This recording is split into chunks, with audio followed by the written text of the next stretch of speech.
Hi, Josh. What's the mood like today with the team after everything that took place yesterday? I think right now we just had a meeting to go over our game and areas we think we can improve on, things we can do better. Um, and so I think we've got enough experience in the playoffs now that whether it's a big win or a loss or whatever, you have to turn the page and refocus. And the playoffs are a bit of a chess match, and you have to make adjustments as you go. And so I think like I said, we had a good meeting. We're just trying to, refocus and prepare for tomorrow night. We'll go next to Ken Weeb from Sportsnet. Go ahead, Weber. Thanks, Greg. Good morning, Josh. You always hear about needing to keep an even keel in the playoffs. How do you do that when you have such an emotionally charged event that ends a game? I think, the key really is, it's about trying to win games. And I think,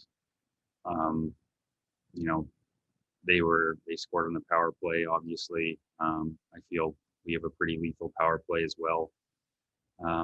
So I think that's important that, you don't want to be putting your team down shorthanded, and in shorthanded situations, playoffs get heated. And I think discipline is a huge element to having success in the playoffs. So I'm sure that's what both teams feel going forward is important.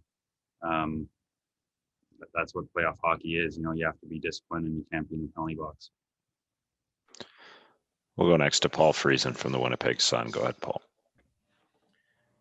Hey, Josh, just curious what you guys, what you personally expect maybe out of the hearing with Mark today. And, and if it was the shoe on the other foot, what would you guys be calling for?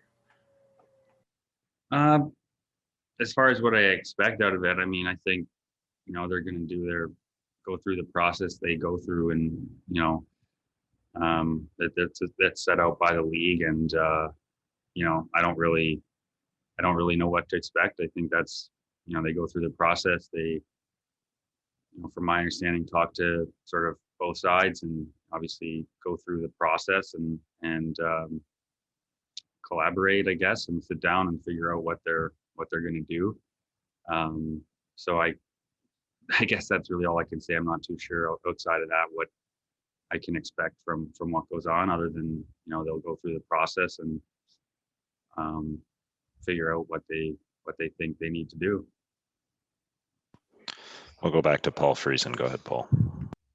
And the follow-up to that was, if the shoe was on the other foot, I guess obviously you guys would feel a lot differently. Yeah, I mean, I think obviously, when you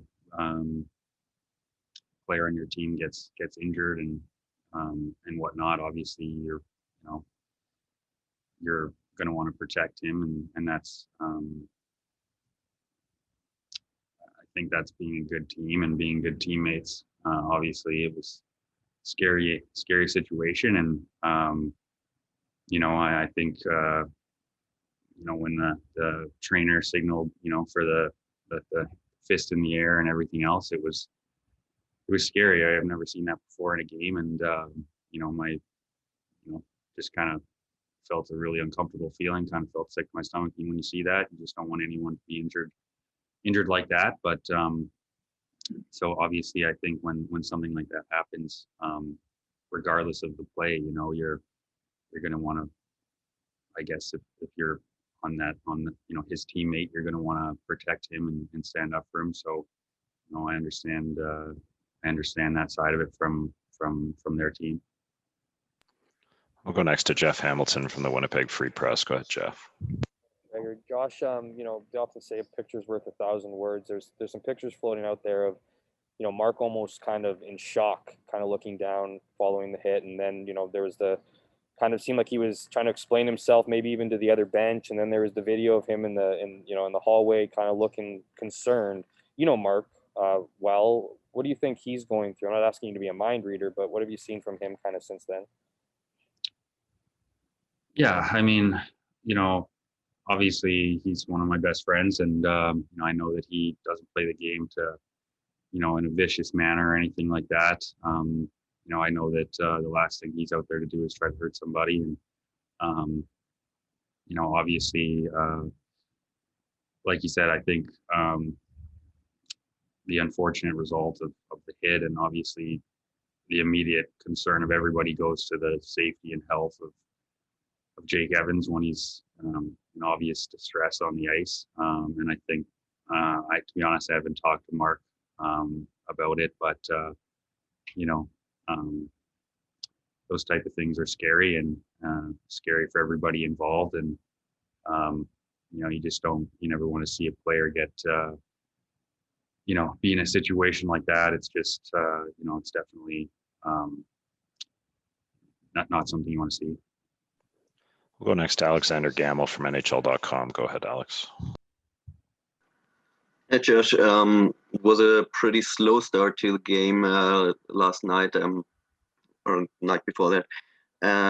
Do you think that the 8 days of not playing after the sweep against Edmonton was to blame, or do you think it's a general thing of having trouble starting a game? Yeah, I don't think, I wouldn't say it's a general theme for us. I think that, having that much of a layoff, I don't know the exact record, but oftentimes I think in the past it's hard to sort of get up to that playoff speed right away again. And I thought we did a better job as the game went on, but certainly, I think they sort of rode the high of the Game 7 win and came in and played a really great road game, capitalized on their opportunities and played hard defensively. And that's the template that we know that they're going to stick to. And I think that to answer your question, I think the layoff, it took us a while to get going. I thought, like I said, we got better as the game went on in a lot of areas, and it's a long series, and our focus today is preparing to play tomorrow and improve on some of the things that we need to be a better team in this series. We'll go next to Jean-François Chaumont from the Journal de Montréal. Go ahead, Jean. Hi, Josh. We don't know the sanction yet, but if you're losing Mark Scheifele, how can you describe a center like Mark, and what will be the impact on your team if you're not playing with him? Yeah, like you said, until we know what's happening, it's impossible can't speculate on anything. But to describe how much he means to our team, obviously he just had a phenomenal year. He's a great leader in our room.